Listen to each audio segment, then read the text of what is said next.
I could do the Byron Katie thing for an hour or two. I don't think I could do it for just straight case.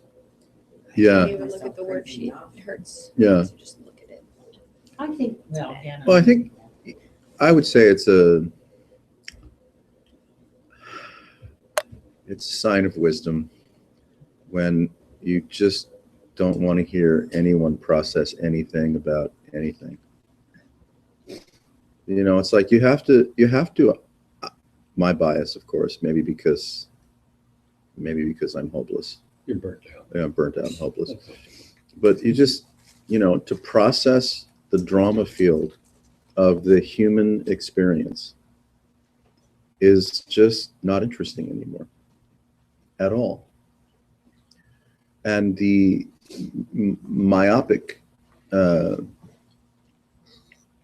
myopia that it exudes is steeped in absolute fantasy. The fantasy of time and the fantasy of self and the fantasy of a life that works for you somehow within the context of conformist reality, or that you would benefit from more happy, you would benefit from more success, you'd benefit from taming your mind, from getting over all of the belief systems and episodes of harm that punctuate your personality and the way that you engage in life. Yeah, but like let's do a little pebble thing. You say something to me and I react. Yeah, Right. My compulsion yeah, is to spend some time processing that. that's Now, right. I don't want to do it for days and weeks. Yeah. And if I get stuck in it, What up, Beth? if I get stuck in processing something, because I do, I have a compulsion to process. But then I'll I like it read dark. something and, or come here and like, "Ah, I'm so over that. I'm over it. Anyway, but, Yeah. but I do get drawn to the need to process. Yeah, But it's not as compulsive or interesting as it once was. Okay. I still there you go. get drawn to it Sure, and I Right. still engage in it, right. but I get done with it or over it or bored Yeah, with it That's right. sooner rather than later. That I makes still that, need to yeah, do it. that sounds fine. I mean, I would think that people that were, studying the Byron Katie process as a life methodology or an intervention of some kind would like that to occur for them, right? They would still process, but they would process more efficiently, more constructively, with less drama, with less collateral damage, and then get over the issue more quickly with less scar tissue. How many years do you think that would take? Pretty much a lifetime, yeah. Anybody Yeah. would know? So there's Exactly. always something coming up. Oh, sure, yeah, of course. Yeah. Well, it's, you could say it's how radical is your context for your present experience? That's the real question. Your past experience, you can maybe get a glimpse that it's completely unsatisfactory. It's a random cathartic assignment that appears to have shaped or influenced your persona, your present reactivity, right? Your future experience is, obviously an absolute myth. Even if you're Nostradamus, it's an absolute myth. Nostradamus That's is better. in the room. You say his name and the lights start changing. He's like, hello. Shh. Yes. You just can't you just can't seem to go anywhere where there aren't spooks. Can't get any privacy around There's here. spooks everywhere. So the only let's say laboratory that makes any sense has to be your present experience. No one has made any success unwinding the past or attempting to repeat it with any satisfaction. Well, that's not true. That's all the landmark is involved in. Unwinding the past. Yeah. I paid more and more money for Yes. traveled further for varieties of Right. recapitulation. Yeah. Sure. That's right. Recapitulation. Yeah. in front of an audience. Right. Uh-huh. Well, again, That can go on for a long time. I know. Still, not to deny the utility of those kinds of things or the money spent to do them, but Why not?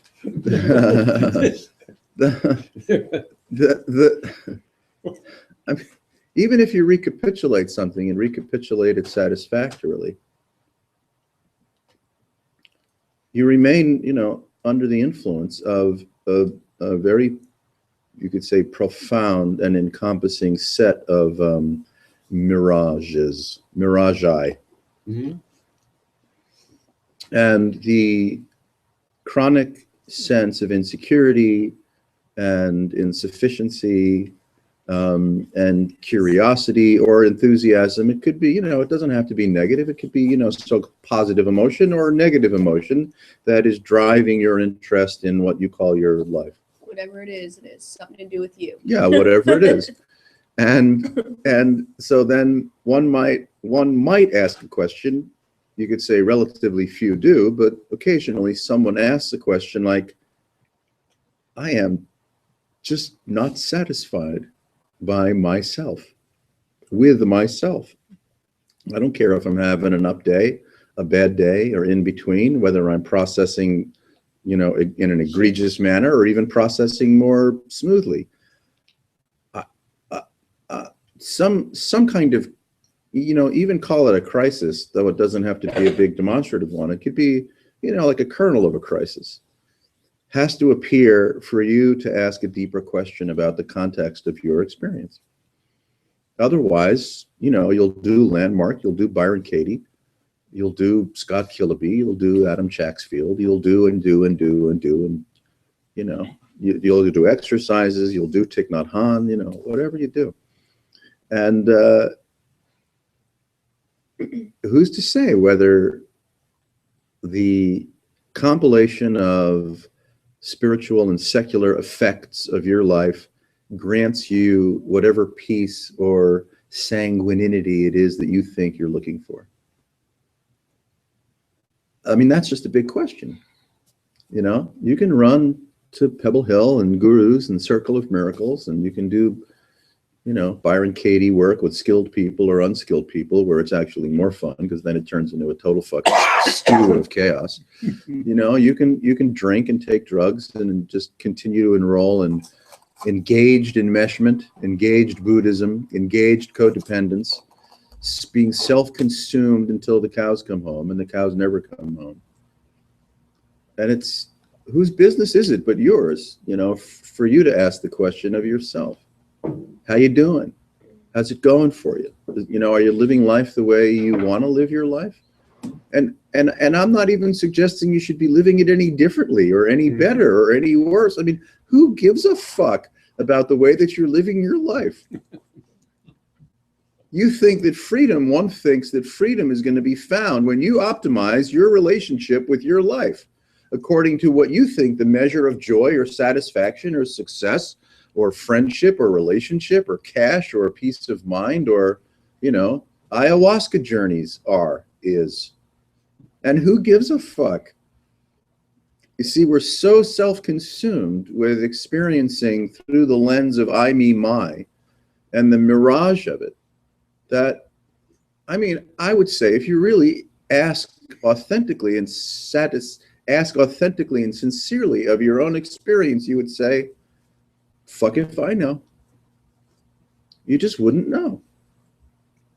And yet you can feel yourself driven by all kinds of inner voices, inner gurus, inner authorities, various schizophrenic parties that live at the tea table inside your own head, that are giving you advice and telling you what to do and what not to do, that are checking in with you all the time and seeing how you're doing, whether you're happy, whether you're unhappy, whether you fucked up, whether you got it right, how you've promised yourself you're going to do it better the next time, how you're going to craft, carve, sculpt, file down, polish off every fucking thing that happens to you so that it can have some kind of be an optimal satisfier. And having succeeded at that, even though we don't even know what that means, then I'm good. I'm good. But look at yourself. I'm not singling you out. Look at ourselves.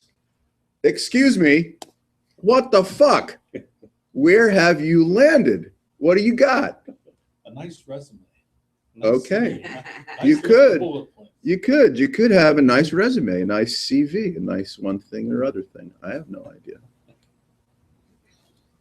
And that's why I have to ask this question of ourselves, of myself, with, in your earshot, right? How wild is the context of your present experience? If you're still going human on this, well, fuck you. Who gives a fuck about you?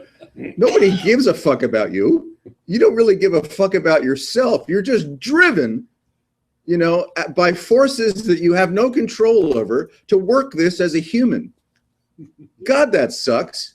It totally sucks, because then you're going to just keep piling whatever shit you can pile onto yourself to try to satisfy yourself as a human, as a body, as a creature. As your health declines and your wealth declines and your eyesight declines and your hearing declines, and your capacity for orgasm declines or interest in it, and everything fucking declines, and you're still trying to figure out how to satisfy and optimize this as a human, as a body, in a life, right?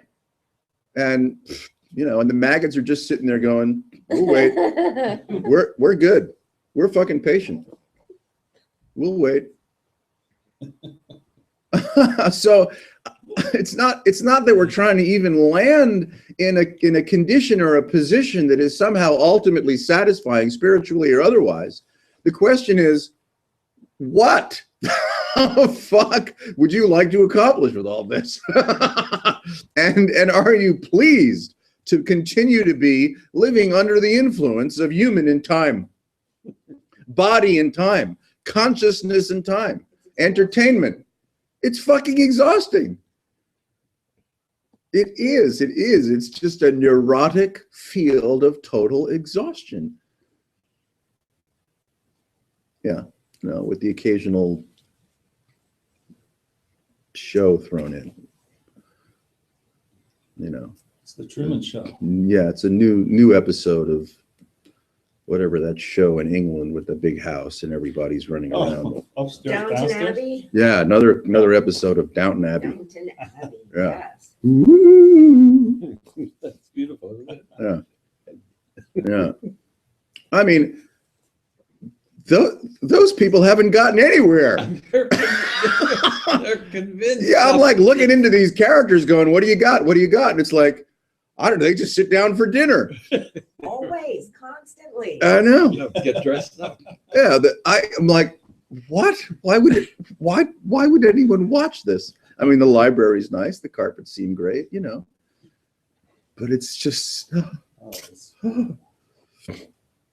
So I don't know where to go with all this. I mean, some spiritual guy, young gal, whatever, they have a waking up experience, they have terrible depression, their parents throw food's a plate at the room, they sit on a bench for a year. I mean, what the fuck? Who gives a shit about any of this crap? We create one celebrity after another. Eckhart Tolle's a celebrity, and Ramakrishna's a celebrity, and Byron Katie's a celebrity, and then new celebrities come on the scene, this young Asian woman or da-da-da-da-da-da, and we're just like, oh. One celebrity replaces another. One exciting novelty replaces another. You can't even remember half the teachers or books that you've read about all this crap. You're full to the brim with ideas that other people have given you through the written word and the spoken word and the video and the Twitter and every other fucking social thing. And you're just absolutely overdone with everybody else's ideas, which mean nothing. And yet we're ongoingly consumed with this incoming pile of everybody's ideas, everybody's clever remark, humorous remark, cogent, pithy, spiritual, salutation. What? And how is that helping you? How is that nourishing you? How is that feeding you? Everything is secondhand. Your own consciousness is secondhand. That's why you're so bored with yourself. You are secondhand. Everything you think and feel about the way you think and think about the way you feel, think about the way you think and feel about the way you feel and feel about the way you think, and then think about it some more and then feel some more, then think about that and then do a JYN. You're like, who gives a fuck about me? I am totally the most boring person I've ever met. Driving myself insane with how I think and how I feel and then how I feel and then how I think. Who gives a fuck? But you seem to be stuck, right? You seem to be jammed into a fucking consciousness jail cell where you just can't seem to get out of how you think and how you feel and how you feel and how you think. And then the next fucking book you're going to pick up just so you can get 5 minutes of relief from yourself. But then and worry about how and look at how somebody else. Well, then you're back in secondhand information. So you can't have an original experience ever. And it's got to be driving you crazy. You're like, is anything new? Is anything fresh? Is anything real? Is anything authentic? Can anything feed me? Can I have a moment of intimacy, of peace, of expansivity, of call it, a gratitude which transcends, whatever happens to me as a human?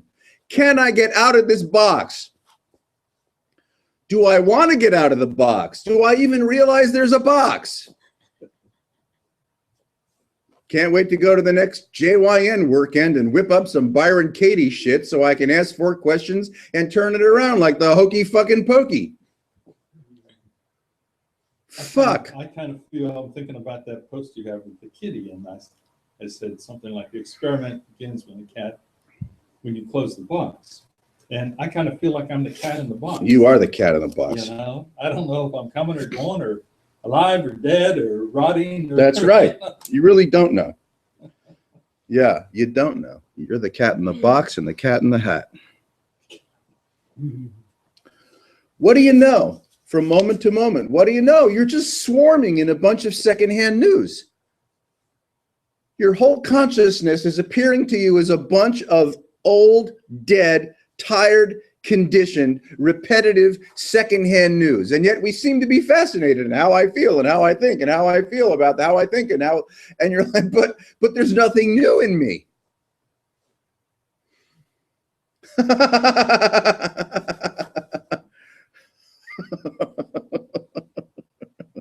Even my shadow side has gotten boring.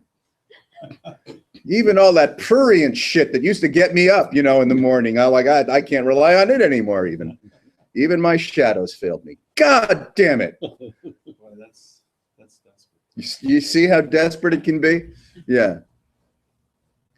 Even when your secret persona isn't even giving you a lift anymore, you're like, oh. It's pretty much like Lurch. Wasn't he always just like, no. He had it going on. No, I like Cousin Ann. My hero. So unless, as long as you misdiagnose, which is what we do,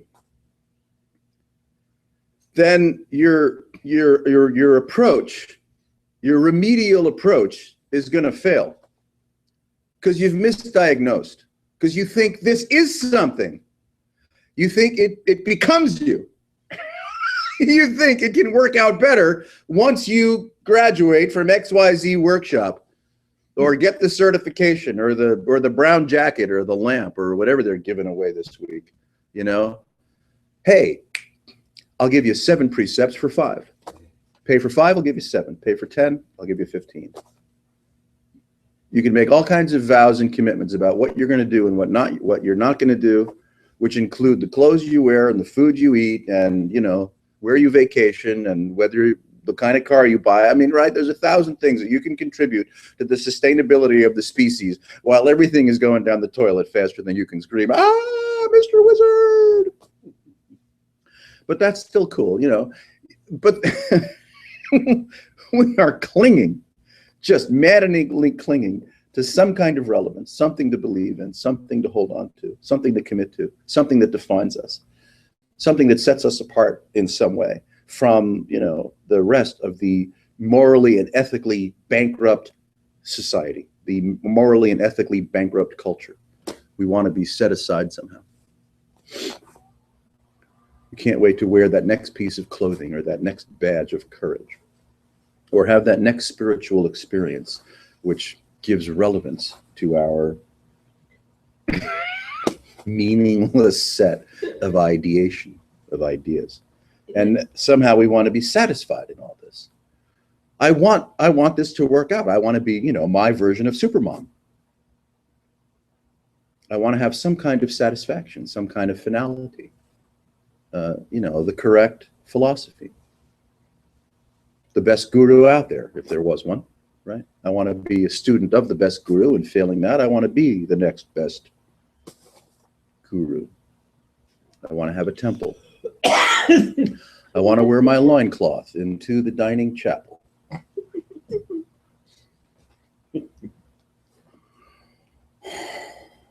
Barefoot while smoking a joint.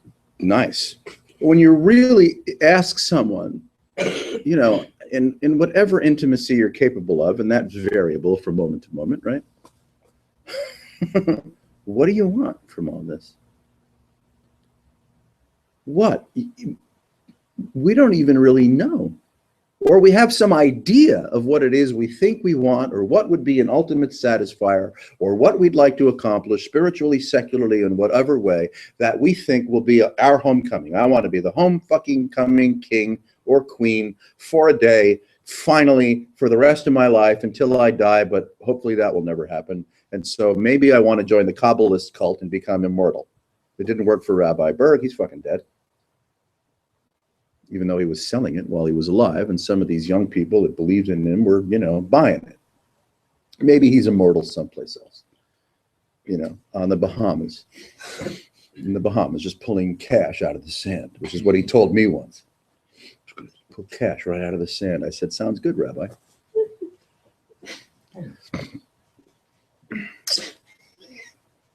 We manipulate. He wasn't your conventional rabbi, was he? No, he was not conventional. No.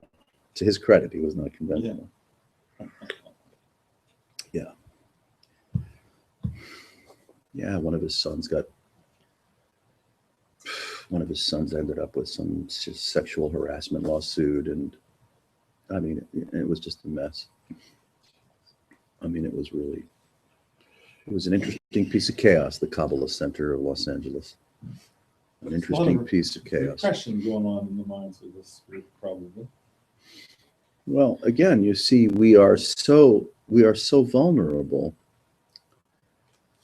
We're so vulnerable because we're nothing more than a set of inconvenient truths, to quote a former vice president.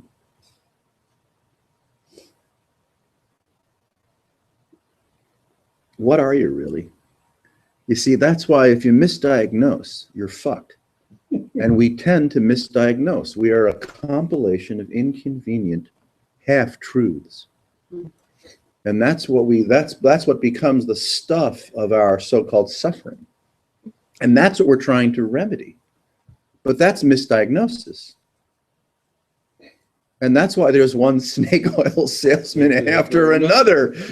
Whether it's Decades of Landmark or Spring Ahead or whatever that was, Life Spring or Byron Katie or Thich Nhat Hanh, you know, you name it. The Course in Miracles, yeah, you name it. It's just one pile of snake oil after the other, and everyone's promising some kind of grandeur, you know, some kind of remedy from the humdrumity of my life. I think the smart ones don't even tell you what the promise is. The smart ones probably would not. Unarticulated promise. You don't need to do that. No. Well, now you've turned the corner on misdiagnosis to a reconsideration of the authentic diagnosis, right? Yeah.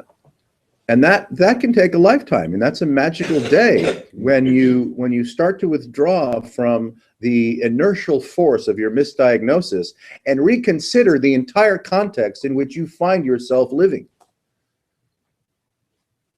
Now that's something new. That'll hold your attention for a little while. Then you have the possibility of withdrawing from every manner of ameliorative, which keeps you in the game, having a constructive future to really rethink, re-feel more like it. The nature of your present experience, the content and context of present experience, to unwind it, to recast or reconsider what it is or isn't, rather than presuming a misdiagnosis and then running into the snake oil world. Yeah. Because most Buddhism, you know, and ancient palliative, keeps you in snake oil world.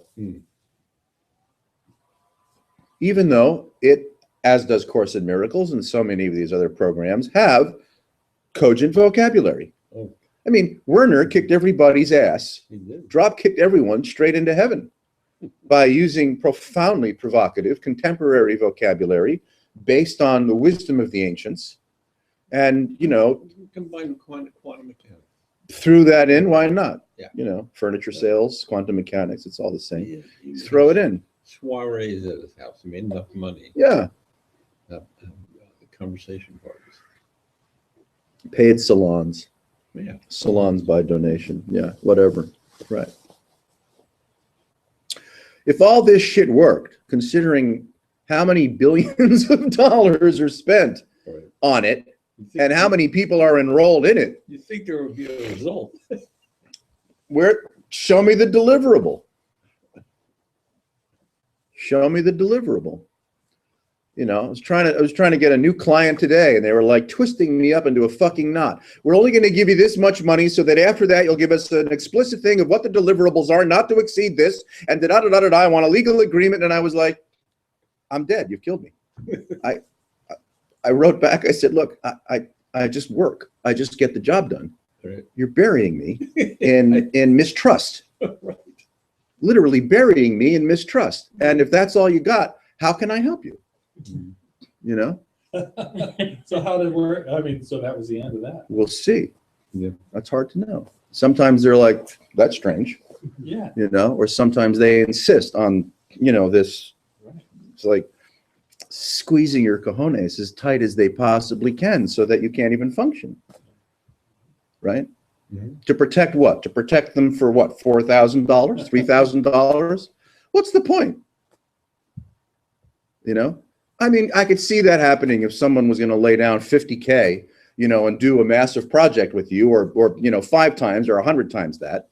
But I mean, talking about petty cash, someone has to grab my cojones.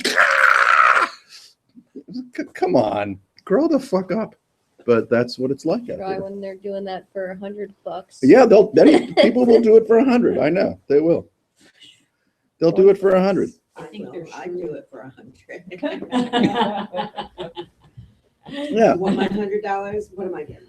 It isn't. So I spoke with a friend. I may have mentioned this at a breakfast or something. I spoke with a friend, and he, you know, the stock market's gone south recently, and he was a little upset about, you know, a little bit of shaving there. He wanted to sell his position in a mutual fund. The company delayed the sale of the mutual fund, so they clipped him another, you know, $3,000, let's say, you know, $3,000 that he should have been able not to lose after he had decided, I'm getting out of this fund because I'm uncertain about the stock market. But he was upset about it. You know, he was upset about the loss, upset about the delay, upset about that money. And I was like, well, okay, well, here's what we do. So go to the bank, withdraw the same amount that the mutual fund company screwed you for in tens. You know, get how many tens is that? $300, $3,000 in tens is 300 tens, right? Mm-hmm. Get $310 bills and walk up and down your local cities and hand those fucking things out. Just hand them the fuck out. Guy on the corner, gal at the grocery store, just fucking hand them out and see if you can get a selfie from time to time. And that just changed the whole frame. Instead of being a victim that lost, you know, XYZ dollars at the hands of an unscrupulous, you know, mutual fund company, all of a sudden that person became an angel sitting on a miraculous pile of abundance, simply handing it out. And I mean, the whole universe changed. The whole universe changed, right? Why is the culture, the global culture, seem to be represented by and influenced by the worst of us? Why is that? Why don't we see generous hearts and generous spirits and crazy artists and sustainability gurus, you know, running the world, linking arms and singing a big kumbaya fucking ya, let's kick the shit out of this? No, instead the worst of us have become, right, the political capital, the captains of industry, right, the governor of Michigan. The models for behavior. Yeah, that who's modeling behavior in the global culture is the worst of All us. the cocksuckers. And how did all the cocksuckers get all the power? They're newsworthy. That's it. I mean, you know, they're newsworthy, and you got the PR people that Well, promote, and you got the news people that promote, and they get. there's no answer to jobs. this. Yeah, it's It's too weird. absolutely, what do you call those questions that are not rhetorical? It's a Yeah. rhetorical question. Yeah, there's no answer. But what we see, let's call it on the global scale, on the cultural scale, is no different than what's running your show, what's running your own misdiagnosis. It's the same. Take a shortcut. One for you, two for me. But this we do schizophrenically. Within our own psyche, you know, one for me, two for me, one for you, two for you. It's the same. So I would say, Well, yes. So is there then a universal whole in the psyche of humans, given that they can't handle the rawness of the moment? So there's a denial of that through There is. compensation Yes, in of some course. kind of compulsive behavior. Yeah. Denial, compensation, compulsive, right? Right. Sure. Yeah. I mean, these are all, That's what's locked into the structure that we yes, operate with. it's impossible to diagnose. Mm. But if you Well, were looking you at, name if you were looking at characteristics. plausible symptoms, Yeah. those fit. Yeah, there you go. Yeah. Because as you look around, it looks pretty common. That's right. That's right. We are impossible to diagnose. Mm. The Buddha was mistaken. Krishna was mistaken. Ramakrishna was mistaken. Muji was mistaken. Bikram, he owes $6.5 million. That's how mistaken he was. You know, in sexual whatever lawsuits. You know, that's an expensive mistake. What difference? Thich Nhat Hanh is mistaken.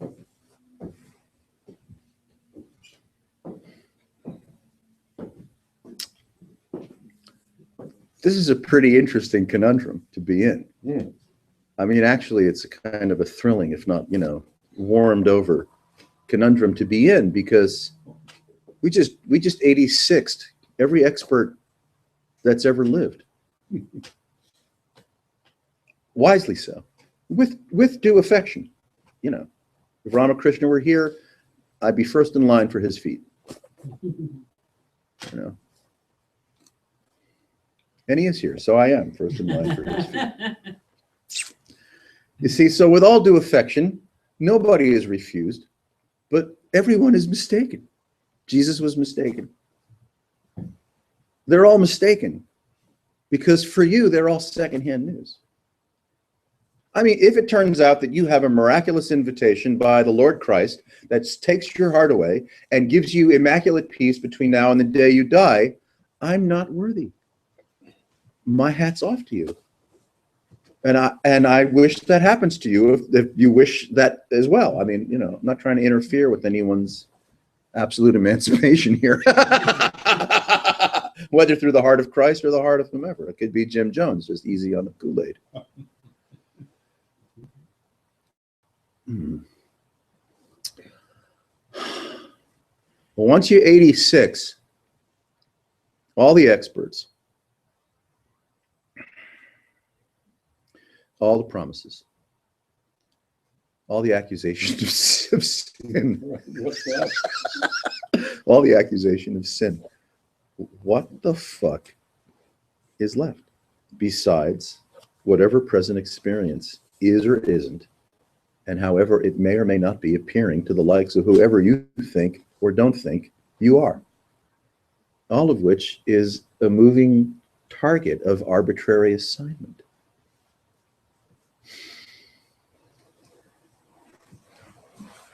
No matter what's appearing as you, in you, with all due sincerity, with the Ark of the Covenant, it's what exactly?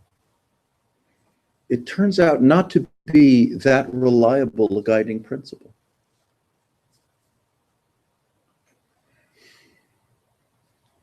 Any idea that you have, any impulse for framing your present experience, content, context, why, the wherefore, the outcome, the consequence, the possibility of it changing somehow, spiritually, secularly, through practice, through purification, is all what? It's just a randomly appearing contrivance that holds your loyalty for 1 or 2 seconds, and then you're on to the next thing. Even though you can, build a life of faith in Christ. You can build a life of faith in Hashem. You can go to synagogue every Sunday or Pebble Hill every Sunday. You can hold hands and do angel washes. You can become an ayahuasquera, right? Meaning that you go down to South America or somewhere, let's say in Doylestown, and you become a purveyor of ayahuasca parties, and everyone has miraculous spiritual experience under your care. You could become a martial artist, you can become stuff.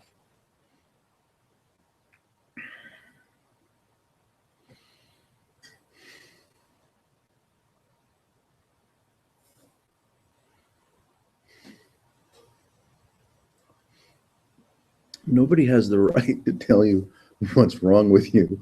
No one has the right to tell you what you should be interested in accomplishing. I mean, at all. So it's whatever it is, and who knows what it is, as if it were anything at all, that's up to you. It's kind of up to you, because you're just improvisationally appearing from moment to moment to moment. You're not the victim of anything. There's no actual consequence, though the biological imperative certainly seems rather robust for as long as it seems and feels rather robust. But you'll notice you don't really become anything. You don't get anything. Nothing is what we are. And whatever it is that you might get or might become, Perfect. well, that's not going with you, as we lower you into your sepulcher or wheel you into the flames. Popcorn after. With popcorn, unpopped popcorn in your sphincter. I missed that one. Oh, That was a good one. Beth knows So, all about it. A whole bunch of unpopped popcorn. There you go. So what becomes of a mind when you're not trying to remedy anything? You're not hell-bent on figuring out why things sucked it the way they suck. You're not committing yourself to a path of remediation. Or you are. Okay. Right?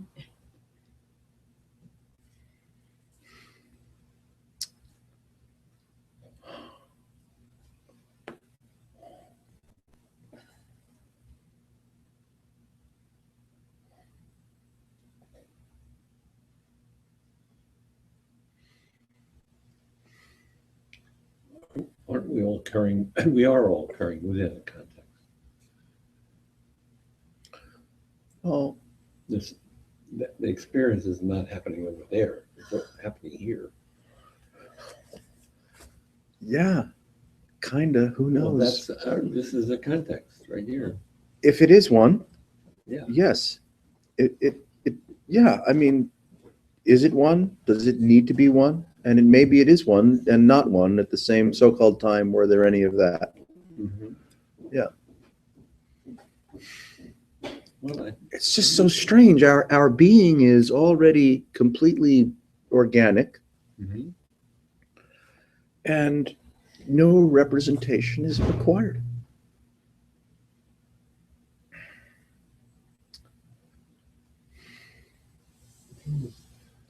Without insisting on 1 or 1,000 tickles or hints of representation that turns context into content or content into context. We don't need to do that.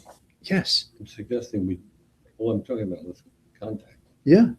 not content. Yeah. That's just interpretive. Yes. And context has no boundaries, so you can't even call it context.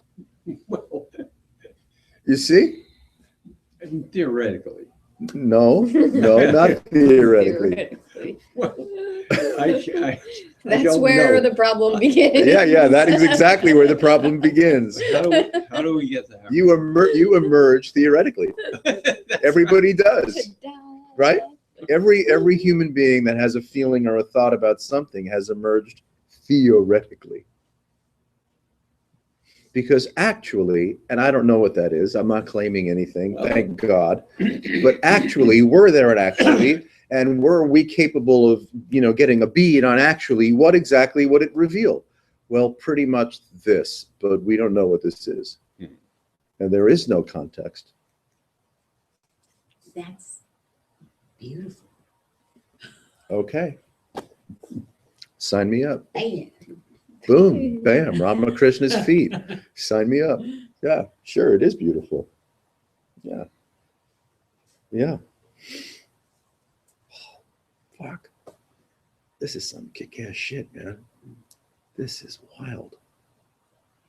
But it's funny that, the feeling, the sentiment, the revelatory quality of it is clearly present. But you wouldn't go yabbering about it from the point of view of human. You wouldn't yabber about it from the point of view of accomplishment. You wouldn't yabber about it from the point of view of, some kind of philosophical endgame. The beauty is that you don't know what it is ongoingly.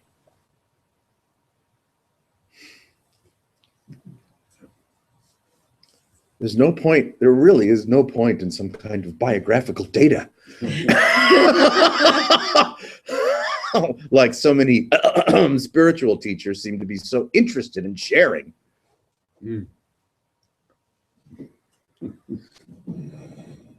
This is not about anyone, including accomplished spiritual teachers. It's not about them either, least of all them.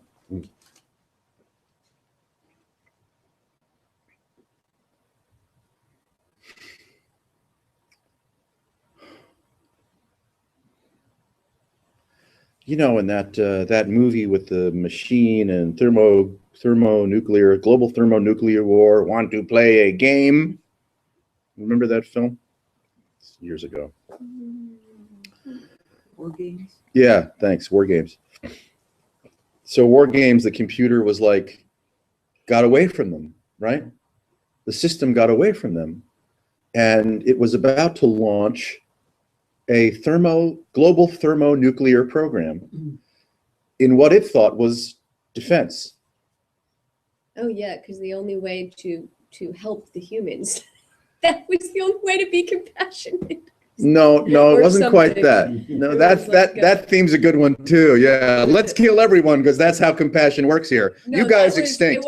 That was how the only way the computer could figure out a way to Yes. save the planet, Well, or to it let- was before- the most let's logical, back up. next Yes. step or something. yes, we'll just back up a second. So there was a trigger, and that event I think was a false flag of some kind, not deliberate. But the computer took over because it thought, oh fuck, we're about to go into a conflagration, and we have to outsmart the enemy. And so it was about to commit itself to thermonuclear conflagration, which would have extincted everybody. And the kid was went to go get the professor, the designer of the games, you know, to turn it off. And he was like, ah, fuck it. just let him blow it. Just let him blow everything up. You know, he had lost his son or something, and he was, you know, old and wizened, and he was just done with humanity. A wise man, basically. You know, he was a wise man. He was like, fuck it, let the bombs fly. But the kid was able to plead with him, and, you know, so he came to. And the whole reason I brought this up, and we can go to what happened, but there was a backdoor password. You see, this system was impenetrable. Absolutely impenetrable. Forget it, forget it, forget it. But there was like a simple backdoor password, which was like Ralph. It was the professor, it was the designer's son's name, you know, Ralphie, whatever it was.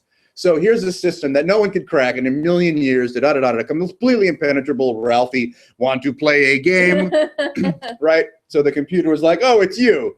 You know, hello, professor, want to play a game.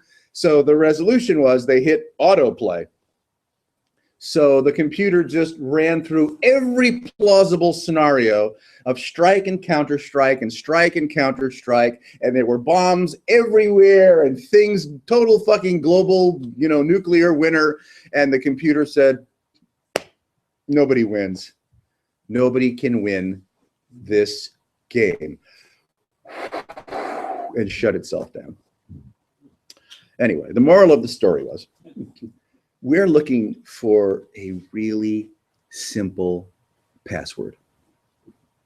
When we take this on through the snake oil salesperson approach, you're in the midst of a conflagration of global thermonuclear scenarios for you to figure out how you're going to win.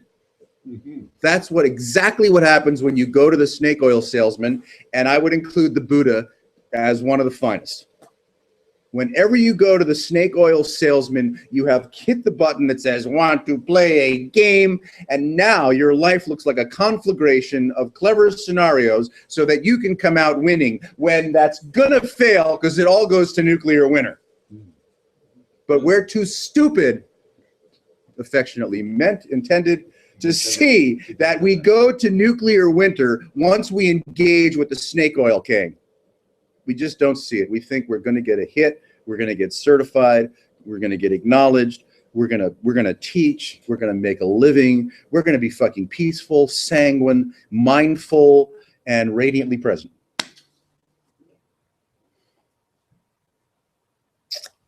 And we're not.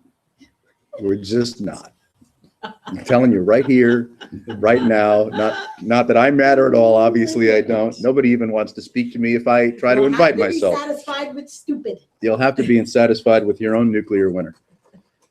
But if you can find that little backdoor password into the system, you can bypass the nuclear winter of your own miserable soul. I love it. And you can discover beauty.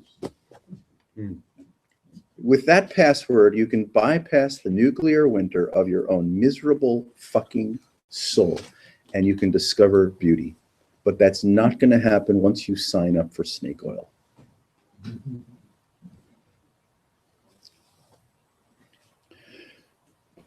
No one ever accused me of being glib.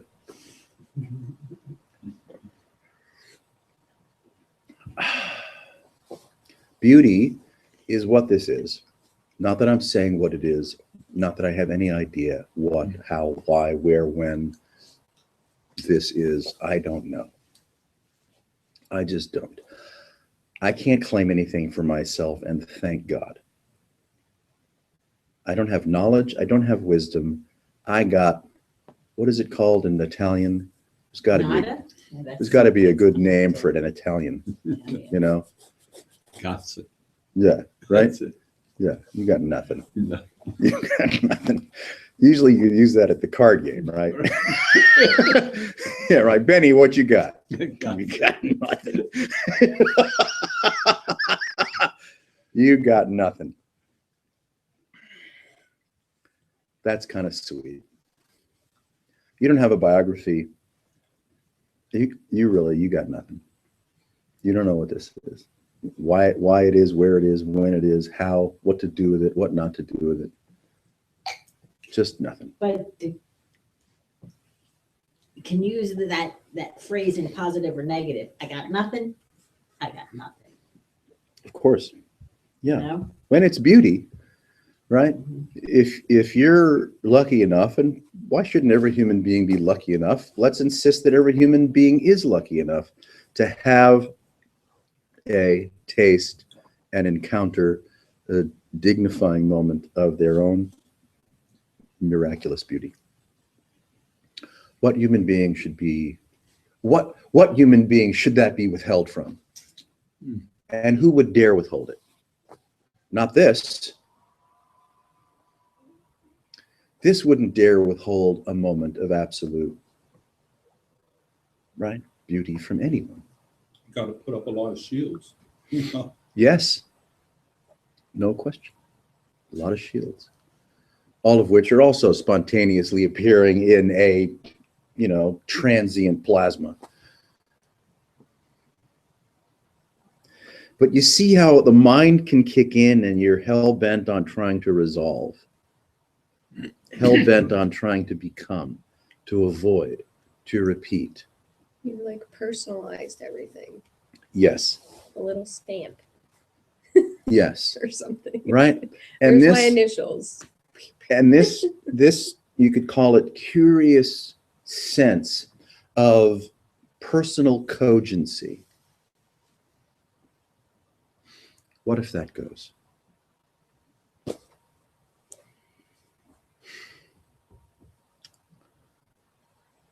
Now you don't have a leg to stand on. You don't have anything to claim. Not your sorrow and not the ending of that sorrow. It's irrelevant.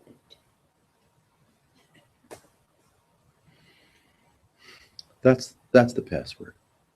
We're looking for the key, that simple password that permits you to bypass when one is sufficiently mature to use the key, right? You can't obviously force it. I mean, you could hand someone the password, but if they're not ready to hear or feel the password, they can't use the password. So there's no point in, bothering anybody with the good news. This doesn't work. yeah, it won't fucking work. That's right.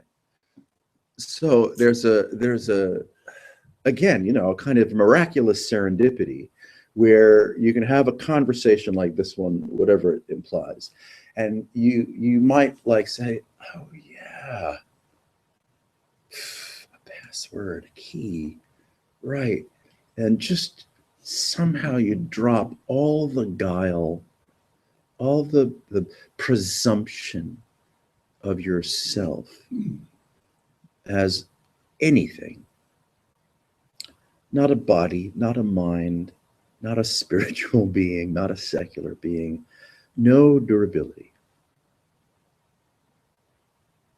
and no interest in resolving anything, acquiring anything, having a story to tell to, Bat Gap fucker.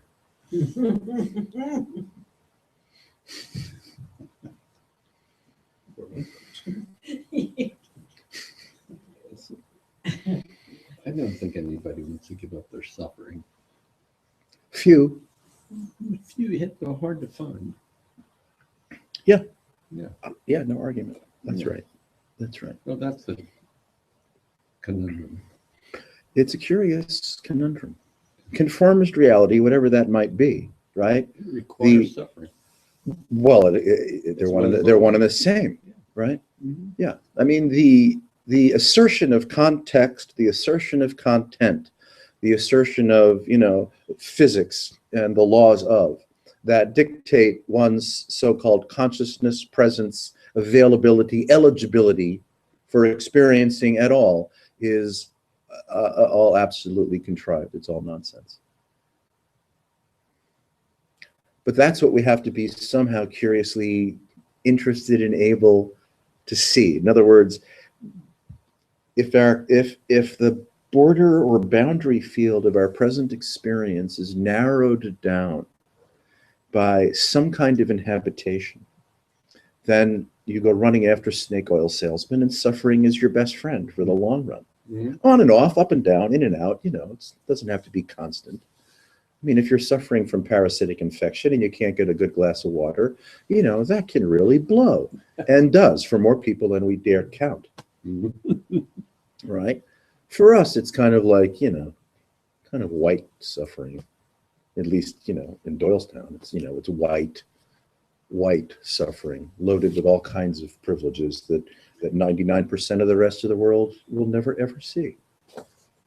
So our suffering is of a kind of, you know, it's like color form suffering. It's like little plastic pieces put on fucking, you know, it's like Barbie doll suffering, you know? Oh, my corset's too tight. Just change it, Barbie.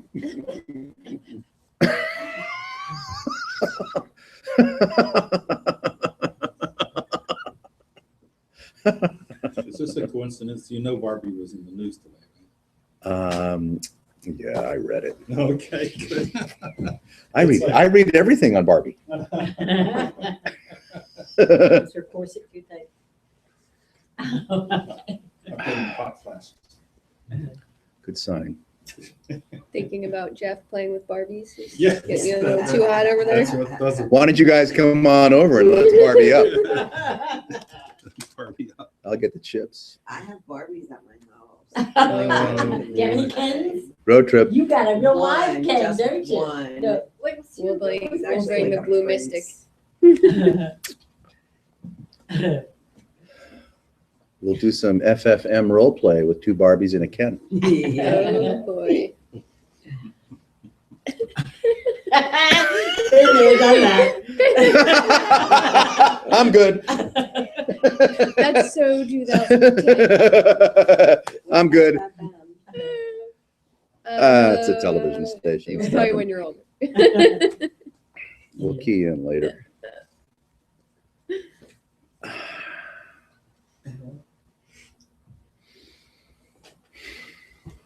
There's a thing, you know, suffering though. I brought this up before and I bring it up. Okay, I disagree with the whole concept of suffering. why not? You're welcome to, sure. And I'm not able to articulate it. Sometimes I have what you might call an understanding of why I feel that way. At this moment, I don't. Yeah, But I Is there disagree better- with the whole concept. Is there a better, something that's deeper than suffering that you feel I is don't suffering? actually think suffering is an actual, It's the wrong word. give her a chance. it's an opinion. Suffering is an opinion that is applied to a situation. I think. Well, it has to be. So therefore, as an opinion, it's not necessarily valid, you know? Well, So- yes, yeah. I mean, why not? How deeply. One person can go through the exact same thing and say, God bless my life. Yeah. That was the best thing that ever happened to me. Or all different types of things, but There's always all different types of things. yes. So, yeah, you know, one responds as best we can to the vagaries and vicissitudes of our own consciousness and content and experience. And if called upon, we respond as best we can to, you know, the difficulty or unfortunate circumstances of others, according to our relationship, our nature, and the permissions that are granted. The success is never guaranteed. You know, I mean, there are times when you've tried your best to be, you know, of assistance to someone. It failed miserably, and there's other times you didn't lift a finger, and you were a godsend. You know, you're like, what? That's too strange, right? The geometry of discontent and the geometry of the relief of discontent, whether somatic or whatever it is just too strange for anyone to have an idea about. There's just no guarantee. I mean, even if you do vortex healing and you know, sign on to Merlin's, you know, magical whatever, or matrix energetics and miracles and da da da da da. And I mean, you know, all of these contemporary so-called laws of energetics are one form of another of you getting what it is you think you want. And I can tell you just how much suffering is lurking under the skin of you getting what it is you think you want. Because you're misdiagnosed. If you give yourself, grant yourself, attract to yourself what it is you think you want, I'm telling you, a week later, if it takes that long, you're done with it. You don't want it anymore. Now it's become a albatross around your neck, this which you've craved for so long. God Almighty is now the worst thing that's ever happened to you. You'd wish you'd had a time machine so you could go back and unthink it. And yet all of this, so much being sold about get what you want, co-conspiratorize, make what it is that you want, abundance, you know, a pet, some kind of miraculous healing, the end of sorrow, you know. But what is it? It just keeps you in the loop of the snake oil. You'll never be satisfied with the stuff of the world because it's all misdiagnosed. So if I'm still working on this, I have a little question. So that is just an opinion of what you want, and that turns out to be inaccurate as well. If you talk, so on the flip side, it has to be. Yeah. You know? Yeah. It's just an opinion and it's not accurate. That's right. Right. It's a condition. Some asshole's opinion who doesn't know shit. Yeah, that would be me. Myself. Right. Yeah. You On know? some asshole that thinks he wants something and then he goes and gets it. He's like, I'm sorry, I didn't really want this. Yeah.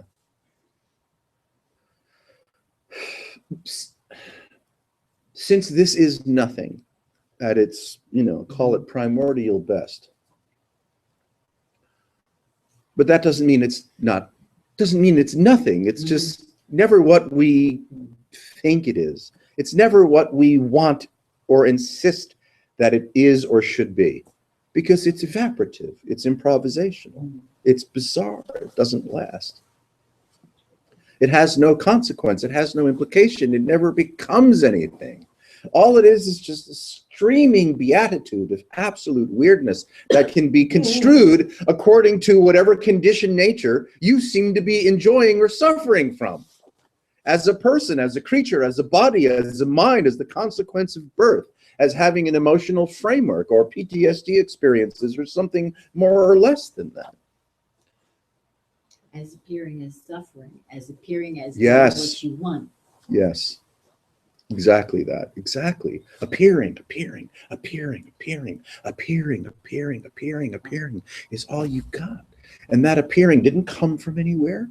It doesn't become anything in the so-called moment, since there is no moment. And it certainly can't turn into anything because it was never anything in the first place. So it's just appearing. You got an opinion? Appearing. Just give me one opinion. It's a beautiful mantra, man. It's just like, it just That's- obliviates the whole thing. Look, here it is. Appearing. Let's go see the Dalai Lama. Let's not. Appearing. So it's the anchoring that bothers us, you see? Appearing on its own terms is beauty. It's unmeaning. I mean, it's just, it's breathtaking beauty. It's, hallelujah, however that's pronounced. But you see, once you have an opinion, that's the end of it. Yeah. Just one small opinion. That's all it takes. That's all it takes. It's like, wait a minute. One small, tiny little pinhead of an opinion about anything, and you are condemned to snake oil. If you have an opinion, like a mustard seed. So the faith of a mustard seed in the Bible they talk about, but this is opinion like a mustard seed. It'll grow Yes. into a big tree. Instantaneously. And when you start to notice, which is a bold shamanic transmutative engagement, it's not trivial. when you start to notice the streaming nature of appearing, and you start to loosen up on the 1,000,001 opinions that you think you deserve to have so that this will obey you.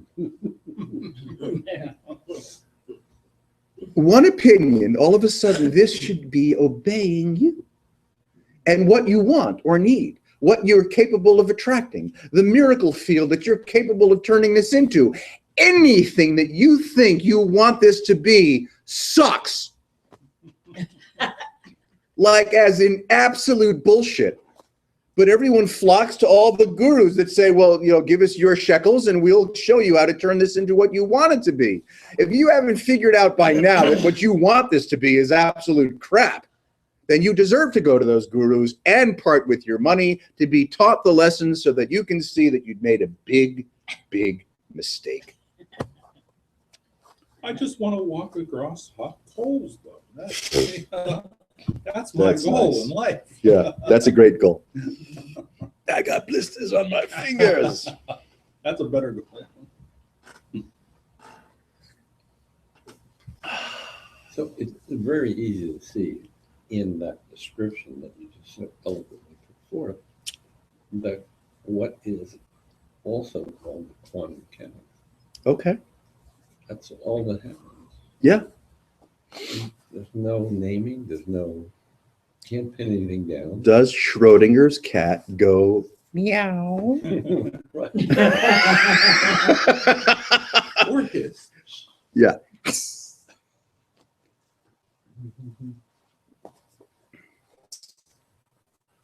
Yeah. It's like the physics is okay when it comes to the inanimate building blocks of photonic, if not biologic life. Even though we're made of that, the physics applies to the inanimate. But I'm a master of choice. I am a master of will. I'm a master of discernment. I am not just some inanimate, pile of meat to which physics might apply. Yeah. Even though if we take the implication of the physics into the heart, right? Whatever that suggests, then yeah, there can be quite a profound, All there is. quite profound revelation. Yeah.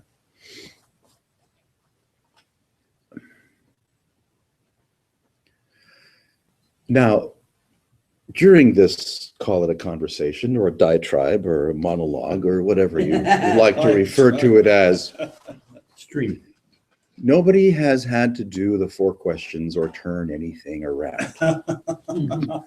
No one Thank gives a God. fuck about how you feel about anything.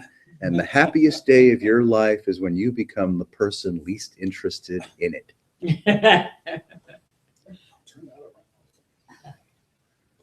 Because as long as you're trying to resolve your relationship with your thoughts, how far have you gone? You're just going to stay in that fire pit of shit for the long run, even though you may turn out to be a successful purveyor of some body of so-called spiritual wisdom that people are willing to pay good money for. You got ungats. That's it. Ugats. Got a real word. Ugats. Ugats. You gotta believe. Ugats. It's getting a little warm. Yeah. You really don't want to be healed. Don't trust me on that one. But you don't really want to be healed because that would suck. What? Yeah, that's looking pretty good over there. I'll give you $10 for them pillows. Somebody jump on their stomach. It's a slumber party.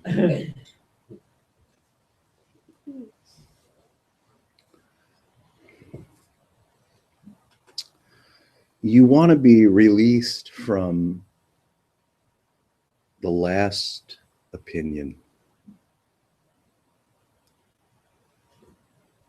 You want to get whittled down so bad, so good. You just, fuck, I can't find any opinions. You have to be willing, I don't know if this is true, but I'm gonna say it anyway, to actually, it's not you. You might think you have to be willing to be whittled down, but it's the you have to lose it. You have to lose the you. It's It's a fallacy. Yeah. Because it's that's the secret fucker, the you. yes, we can only speak in paradoxical metaphor, Mhm. which turns out to be at best an evocative poetry, right? To be rid of opinion and to feel, call it the presence of beauty.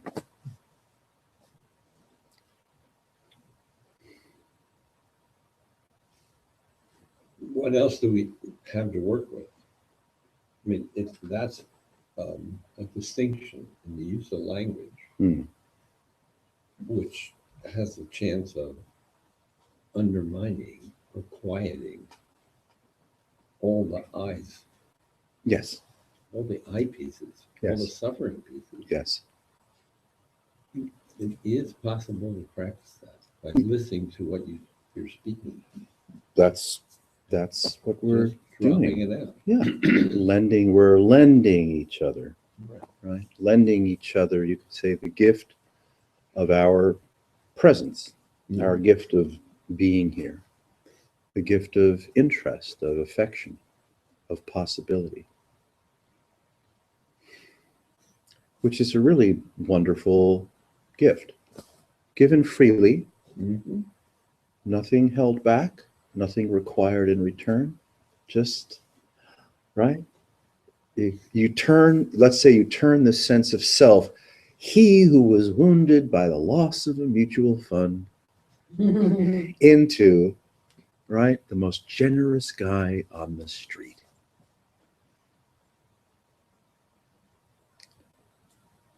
So we enjoy what it feels like to be living in one's own generosity.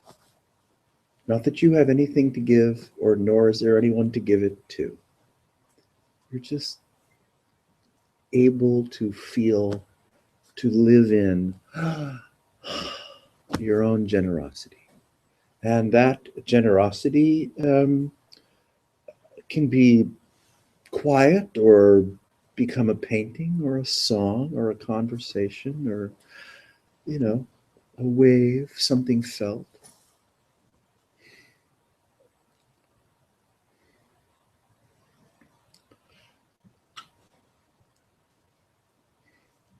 This is an ancient aboriginal circle. Mhm. It's always been that. An ancient aboriginal circle from Brahmanic culture, from Vedic culture. I just made the connection to all the motion in the heavenly spheres. Ah. This is what they do. Mm-hmm. They circle. Yes.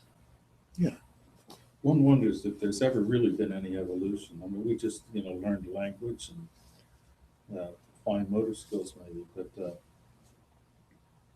have we gotten any better at letting go, of just being, I mean, it could be very well be that, None of it ever Cro-Magnon happened. man was, There weren't any dinosaurs. just as able to We're going Mormon on this, Break yeah. it to you. to find, the root of peace. Yeah. Well, see, what you have is the poetry of appearing. While the greater cosmos hangs out in what appears to be, more ancient and durable forms of aboriginal spiral. right? Ours is an 80-year, whatever span of spiral.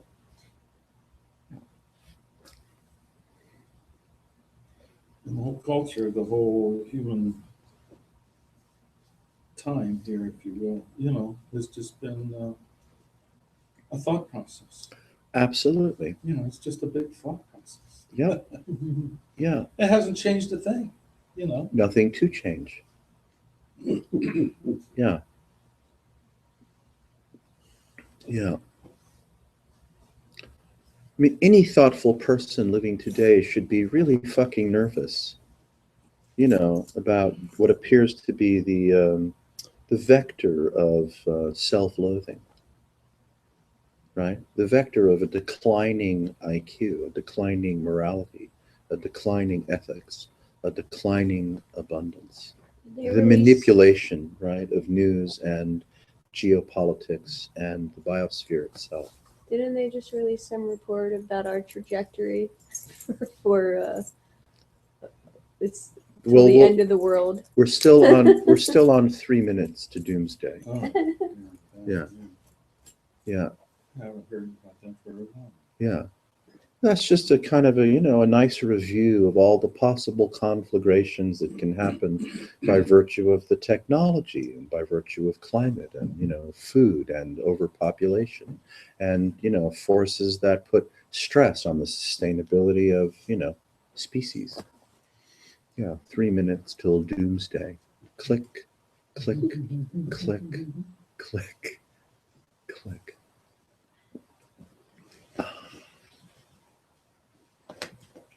Look how capable we are of hanging out in a circle or in the comfort of our own home or rhythm of our own life, the coming and going of our relationships, and take on a million personas. I identify this way and then this way and then this way. I relate to you a certain way and you a certain way, and then I relate a certain way in the supermarket, a certain way at the bank. Road rage is a certain way, all kinds of personalities. Yeah.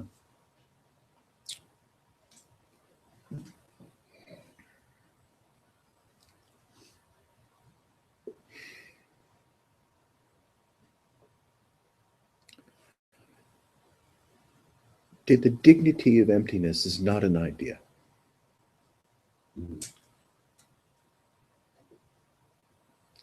It's remarkably substantial considering how unsubstantial it is.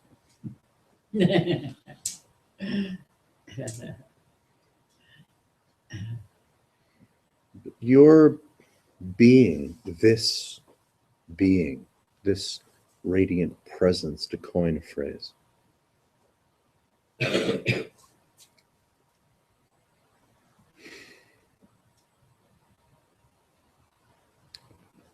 is immersive. Every once in a while you get lucky and you put a couple words together that are beyond. The dignity of emptiness is such a resonance. So awesome. Yeah. Yeah. It's awesome because it's felt. Yeah. I mean, that's what we're fucking with, or that's what's fucking with us, is the dignity of emptiness. Felt. Take that, Byron Katie. Fucking witch. I didn't hear that. What you said? I said, take that, Byron Katie. Oh. Maybe if someone goes to her workshop, you don't want to take it out on the staffer, but you could say, just make up a story and say, I hate Byron Katie's fucking guts, and then you start with the story, Turn it whatever. around. Yeah, I yeah. love Byron. Let me see you turn that one around. Yeah. What are those? I love her guts. Chocolate covered almonds. Chocolate covered They're almonds? good. Did you I throw got one them over from here? Wawa. So This, there's extra sugar in them, I think. this emptiness shit makes me hungry. Thanks. Extra sugar. Sugar. Cocaine don't make me crazy. Champagne Sugar, don't sugar. make me lazy. Nobody's business but my own. If it feels soft, don't shoot. Or sugar. I don't think they're. Well, there might be cocoa Yesterday or butter day or something in there. I took a bunch of almonds, Uh-oh. dry roasted, and I'm chewing along, and one was soft, and oh my goodness, it was like somebody squirted motor oil on my mouth. It was so bad. Oh, one had turned. Evidently, it got like really bad. It was that, or it was a large bug. Might have been a stink bug. I was close to the sink, and it all came out. Oh, man, you Might should have been video a that for stink YouTube. bug No, no, it pretending was to be an It had almond. substance to it. I spit it out. No, I think it's just. Jamie ate a stink bug. Jamie ate a stink To avoid detection. bug.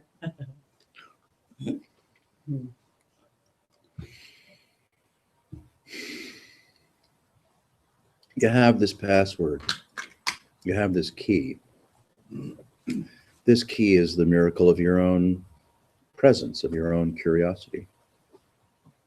And when all of this congested energy that is being misdirected to figure you out, to ameliorate your sorrow, to set a course for a more fond or secure future, when that just is released, something else comes into being.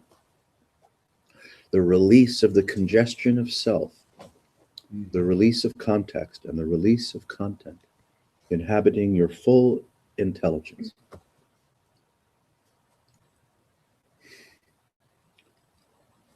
It doesn't require time or process or more cogitation or explanation or even cathartic experience for this to reveal itself to itself.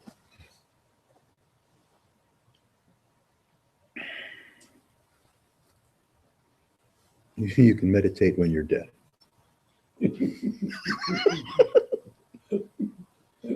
Probably not, actually. Probably not. Probably not. But you see, we can feel this by simply dismantling the conformist memes and identifications and associations with what we think this is.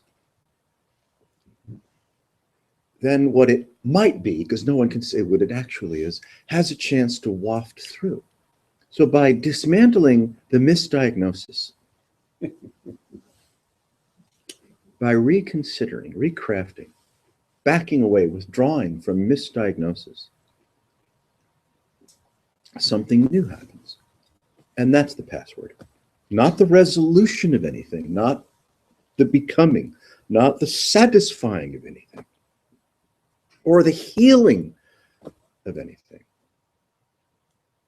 Though forgiveness and gratitude and shit like that is, fine when you can get it. Why not? Big deal.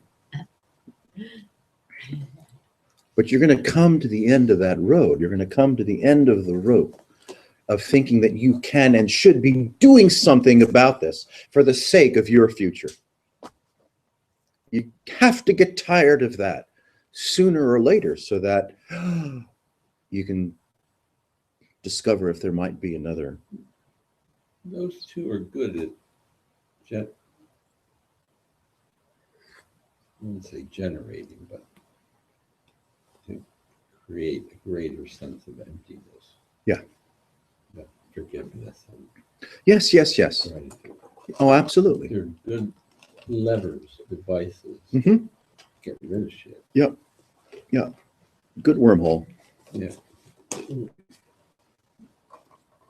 It's strange because it feels like it starts speaking to you in a different language in some sense, but it still sounds and looks exactly the same. So that's why it's confusing because it's Well, easy to switch back to that previous filter or whatever. absolutely. Yeah. I mean, you might notice yourself withdrawing from the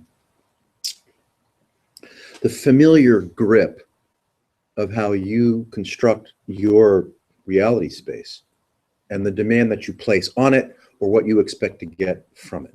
So you just start relaxing, you know, and then this becomes a little more unfamiliar, a little more Tinkerbellish, you know. And so, because you're not inhabiting yourself habitually, right? Your own inhabitation, meaning suggesting your present experience, is a little more light, a little more elastic, It's like a little Teen more Count. lucid, a little more creative and playful. So now you're not asserting, right, so much. You're not trying to remedy so much. You're like, okay, I don't know what the fuck this is. What do you got? What do you got?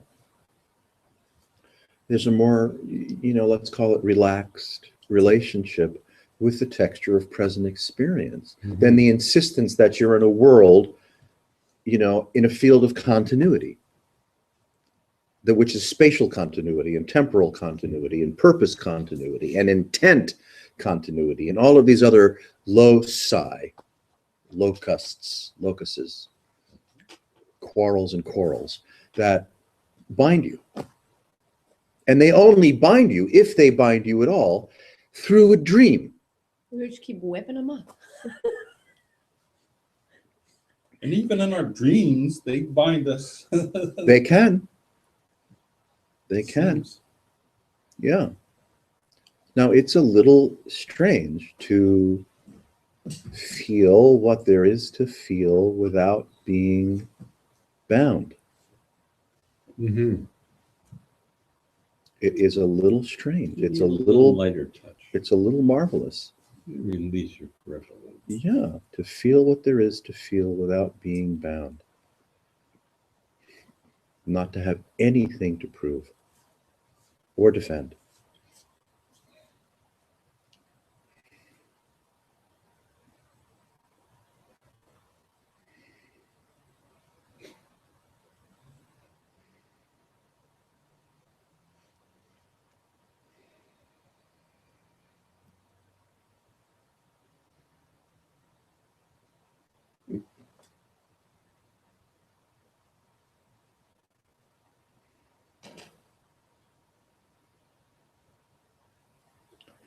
I mean, I can't imagine that as one feels and becomes acquainted with this, would you want to attract anything at all?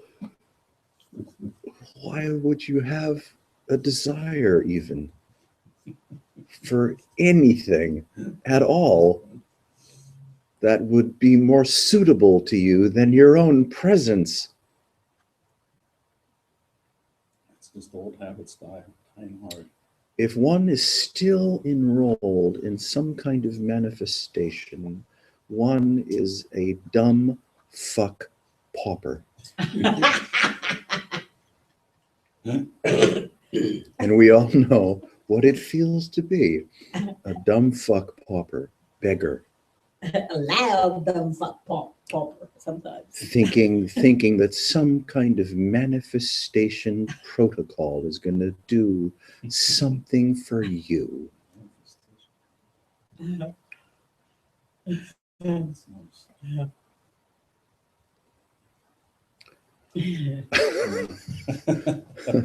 But when you see that Yes. dumb fuck pauper, it's kind of funny though too. I mean, it's really not all Oh, bad. hopefully, yeah, It's Yeah. not all bad. The fool never stops being the fool. that's great. If it's fun.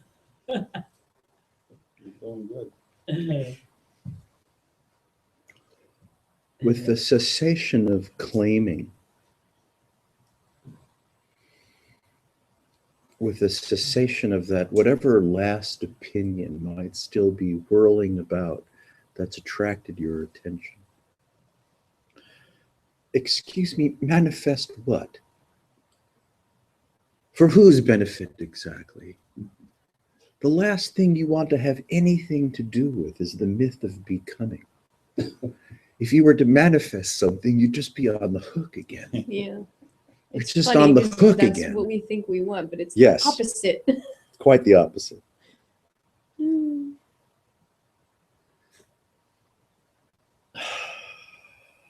What a droll existence. Manifesting shit. Fuck you, Tony Robbins.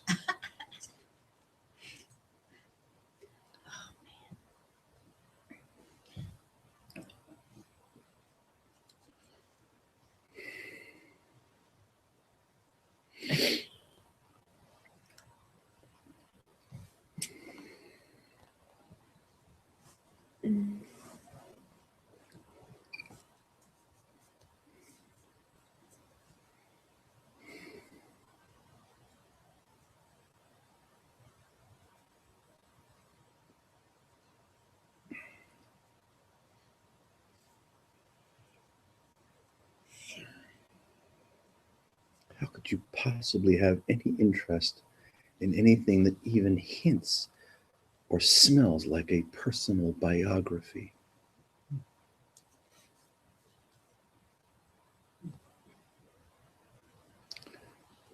In the bosomic crevasse of this beauty, why would you have any interest in biographical data?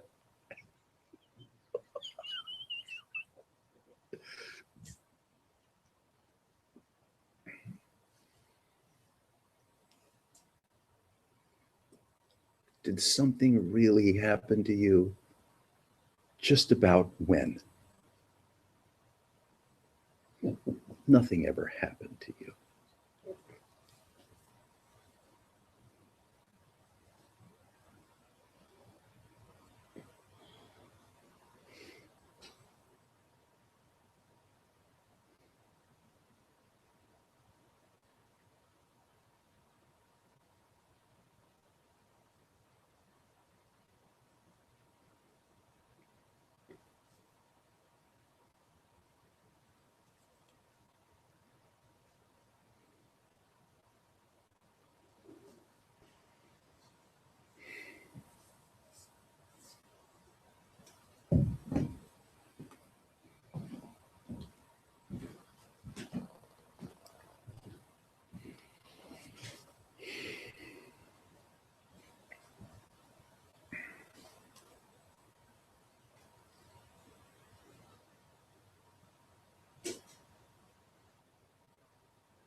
Oh, that's good, right?